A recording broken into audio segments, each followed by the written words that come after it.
மதுரை அழகிரி அண்ணன் வந்து கோட்டைன்னு சொல்லுவாங்க, ஒரு ரவுடித்தனம் அரசியல் பண்ணுவாங்க. ஆனா அதெல்லாம் மீறி இன்னைக்கு அழகிரி அண்ணன் இங்க அரசியலே இல்லை.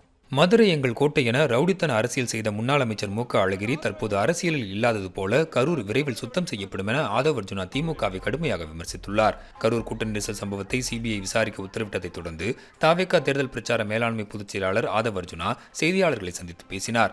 அப்போது கரூருக்குள் நுழையும் போது காவல்துறையே தங்களை வரவேற்று திட்டமிட்ட இடத்திற்கு அழைத்துச் சென்று பிரச்சாரம் செய்ய வைத்ததாகவும், இது வேறு எந்த மாவட்டத்திலும் நடக்கவில்லை எனவும் கரூரில் மட்டுமே நடந்தது எனவும் கூறினார்.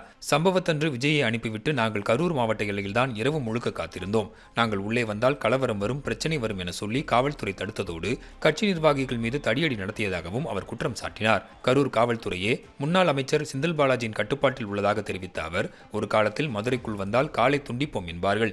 இப்படி மதுரை எங்கள் கோட்டை என ரவுடித்தன அரசியல் செய்த அழகிரி அண்ணன் தற்போது அரசியலில் இல்லை என சுட்டிக்காட்டிய ஆதவ் அர்ஜுனா, அதேபோல கரூர் விரைவில் சுத்தம் செய்யப்படும் என சூசகமாக சவால் விடுத்துள்ளார். கரூர் கிளீன் பண்ணப்படும்.